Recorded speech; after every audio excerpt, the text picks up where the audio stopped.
നിങ്ങളുടെ ഇഷ്ട പരമ്പരകൾ എക്സ്ക്ലൂസീവായി സൺ നെക്സ്റ്റ് ആപ്പിലൂടെ തികച്ചും ഫ്രീ ആയി ഇപ്പോഴേ ആപ്പ് ഡൗൺലോഡ് ചെയ്യൂ. വണ്ടി പുറപ്പെട്ടിട്ടുണ്ട്. അഞ്ചുരുളി വനം മാരിയമ്മൻ കോവിൽ.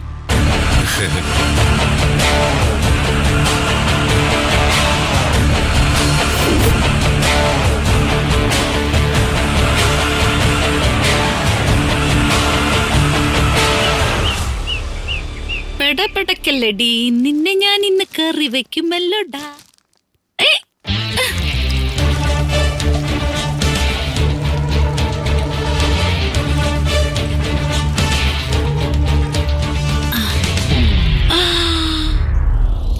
അയ്യോ, ഓടി വരണേ! ഞങ്ങളുടെ അക്ഷരമോളുടെ ചായയുള്ള ഒരു പെൺകുട്ടി ഇവിടെ വന്ന് ചായ ഇടുന്നേ. അപ്പച്ചത് എവിടെയായിരുന്നു? കോരമീൻ, കേരമീൻ മേടിക്കാൻ പോയതാ. ഓ, എന്നാ വില! കൊടമ്പുള്ളി ഇട്ട് വയ്ക്കാം. ഇത്തിരി പാൽക്കപ്പേ. വല്ലാത്ത വാക്കുകൊണ്ടാണല്ലോ. ഇന്നലെ മൊബൈലിൽ കണ്ടതാ. ഞങ്ങളുടെ ഒരു ഗ്രൂപ്പുണ്ട് മൊബൈലില്, തീറ്റി പ്രാന്ത്.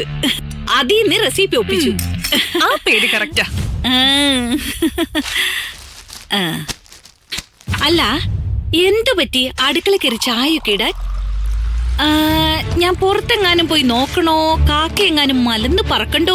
കാക്കയും കോഴിയൊക്കെ എങ്ങനെയെങ്കിലും പറക്കട്ടെ. അപ്പച്ചി വേണമെങ്കിൽ ഈ ചായ എടുത്ത് കുടിക്കും. എന്നാലും എന്റെ കൊച്ചേ, ഇത് ലോകത്തിലെ 8ാമത്തെ അത്ഭുത. നീ അടുക്കള കയറിയതും ചായ ഇട്ടതും. അതെന്താ? ഞാൻ ചൂടുവെള്ളത്തിൽ തേയിലയിട്ട ചായ തന്നെയല്ലേ ഉണ്ടാവുന്നത്, അല്ലാതെ ചാരായോ അല്ലല്ലോ. അയ്യോ, നിന്നോട് തർക്കിച്ചു നിൽക്കാൻ ഞാനില്ലേ. അതിലും ഭേദം നൂൽപുട്ടിലെ കുരുക്കഴിക്കുന്നതാ. സാധാരണ ഇതൊക്കെ ചെയ്യുന്നത് ഞാനല്ലേ. നീ ആണെങ്കിൽ ഒരില മറച്ചു വച്ച ഈ കയ്യിന്ന് വള ഊരിപ്പോന്ന് കരുതുന്നവളല്ലേ. അതിന് അപ്പച്ചിയുടെ കാലം കഴിഞ്ഞാലും എനിക്ക് ചായ കുടിക്കണ്ടേ? എന്നാ പിന്നെ ഈ മീനും കൂടി അങ്ങ് വിട്ടും കുത്തോന്ന് എനിക്ക് അപ്പച്ചിയുടെ അത്രയും വശമില്ല. ചായ കുടിച്ചിട്ട് അപ്പച്ചി തന്നെ ചെയ്താൽ മതി.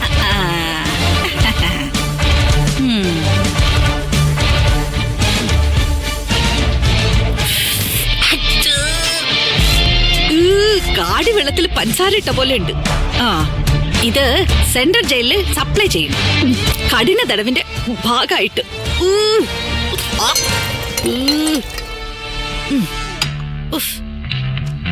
അതിൽ വെക്കാൻ പറ്റണില്ല.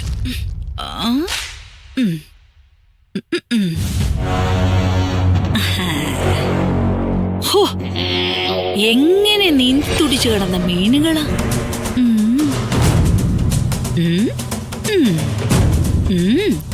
കണ്ണു കാണുമ്പോഴേ അറിയാം അഹങ്കാരികളാണെന്ന്.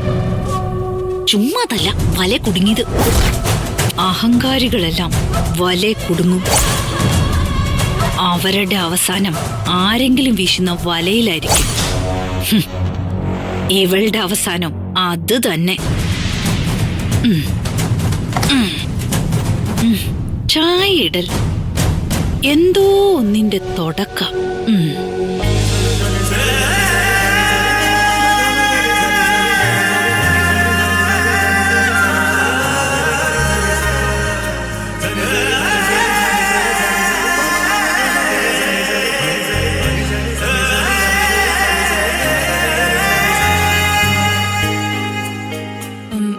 ഡാഡി,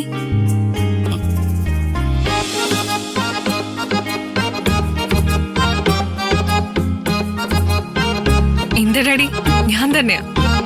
നെറ്റിയിലൊരു ചന്ദനക്കുറി, കയ്യിലൊരു ചായക്കപ്പ്. എന്റെ മോള് തന്നെയാണോ ഇത്?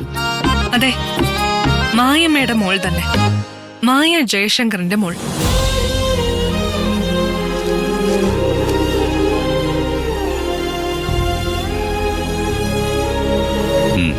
ഇന്നതാ കുടിച്ചു നോക്കട്ടെ.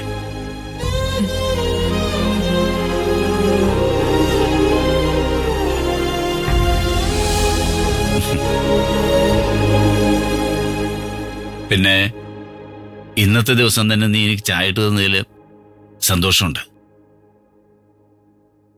നിന്റെ അമ്മയുടെ, എന്റെ മായമ്മയുടെ ഓർമ്മ ദിവസമാണെന്ന്.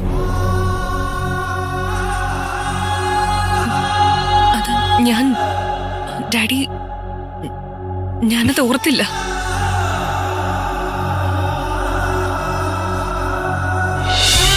പക്ഷേ ഡാഡി, അമ്മയെ ഞാൻ ഇന്നലെ സ്വപ്നം കണ്ടു. നിന്റെ അരികിലല്ലാതെ അവള് വേറെ ആരുടെ അരികിൽ വരാൻ? നീ മറന്നെങ്കിലും നിരഞ്ജൻ മറന്നില്ല. രാവിലെ അവൻ അമ്പലത്തിൽ പോയി നിന്റെ അമ്മയ്ക്ക് വേണ്ടി പ്രാർത്ഥിച്ചു. ഞാൻ മറന്നു, സമ്മതിച്ചു. പക്ഷെ ഡാഡി എന്താ പോവാത്തത്? ഒപ്പം ജീവിച്ച സ്ത്രീയല്ലേ എന്റെ അമ്മ. മനുഷ്യർക്കല്ലേ മരണമുള്ളൂ, ഓർമ്മകൾക്കല്ലല്ലോ.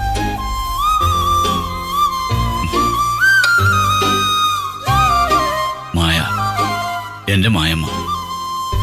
അവൾ മരിച്ചു എന്ന് വിശ്വസിച്ചാലല്ലേ അവളുടെ ആത്മാവിന് വേണ്ടി എനിക്ക് പ്രാർത്ഥിക്കാൻ കഴിയൂ. മായമ്മയുടെ ചില്ലിട്ട ഒരു പടം പോലും ഞാൻ ഈ വീട്ടിൽ മാലയിട്ട് വെക്കാത്ത എന്താണെന്ന് നിനക്കറിയാവോ? അവൾ മരിച്ചിട്ടില്ല എന്ന് എന്റെ മനസ്സിനെ പറഞ്ഞ് പഠിപ്പിക്കാൻ. അവളുടെ അലമാര തുറക്കാൻ എനിക്ക് പേടിയാ. അതിൽ നിറയെ അവളുടെ വസ്ത്രങ്ങളാ. പക്ഷേ മന്ത്രകോടി മാത്രമില്ല. കാരണം അത് പുതപ്പിച്ചാണ് ഞാൻ അവളെ യാത്രയാക്കിയത്. അന്ന് നിനക്ക് 12 വയസ്സാ. 12-ാം വയസ്സില് ഒരു പെൺകുട്ടിക്ക് അമ്മ ഇല്ലാതായ അവളുടെ ജീവിതത്തില് എന്തെല്ലാം പ്രതിസന്ധികൾ ഉണ്ടാവുമെന്ന് ഡാഡിക്ക് അറിയില്ലേ? അറിയാം. ഒരു പെൺകുട്ടിയുടെ ജീവിതത്തിൽ അച്ഛൻ ഒരു ഫൗണ്ടറും ഫണ്ടറും മാത്രമാണ്. അമ്മ ഒരു ഗൈഡാണ്, വഴികാട്ടിയാണ്, വിളക്കാണ്. ആ വിളക്ക് ഊതി അണച്ചത് ഡാഡി തന്നെയല്ലേ? മറ്റൊരാളുടെ ജീവന് വേണ്ടി ഡാഡി ഓപ്പറേഷൻ തിയേറ്ററിൽ നിന്നപ്പോ എന്റെ അമ്മ നിങ്ങളെ ഓർത്ത് എന്നേക്കുമായി കണ്ണടക്കായിരുന്നു.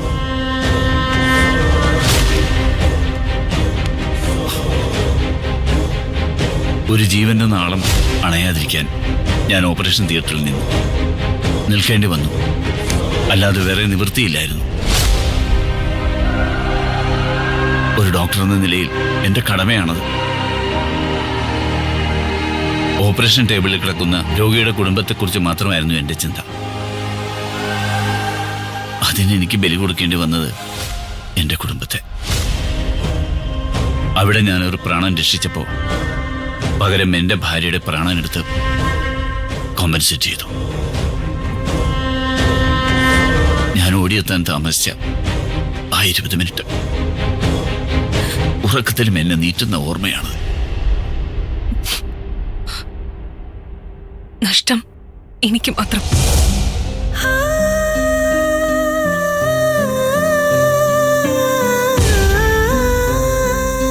അത് നിന്റെ തോന്നലാണ്. മായമ്മ എന്ന എന്റെ വിളി കേൾക്കാൻ ഇപ്പൊ ഈ വീട്ടിൽ ആരുമില്ല. അവളുണ്ടായിരുന്നെങ്കിൽ എനിക്ക് ഈ ഊന്നുവടിയുടെ ആവശ്യം ഉണ്ടായിരുന്നില്ല. അവളുടെ കൈപിടിച്ച് ഞാൻ നടന്നേനെ. എനിക്ക് നിന്നോട് പറയാനുള്ളത്, 12-ാം വയസ്സിൽ നിനക്ക് അമ്മയെ നഷ്ടപ്പെടാൻ കാരണം ഞാനാണെന്നുള്ളൊരു കുറ്റബോധം എനിക്കുണ്ട്. അതാണ് നിന്റെ എല്ലാ കുഴപ്പങ്ങൾക്കും എടുത്തിയാട്ടങ്ങൾക്കും നേരെ ഞാൻ കണ്ണടച്ചത്. അതിന് കുരുതി കൊടുക്കേണ്ടി വന്നത് പാവം നിരഞ്ജന്റെ ജീവിതം. മഹാത്യാഗി. സംശയം എന്താ? നിരഞ്ജന്റെ ജീവിതം ഒരു ത്യാഗം തന്നെയാണ്.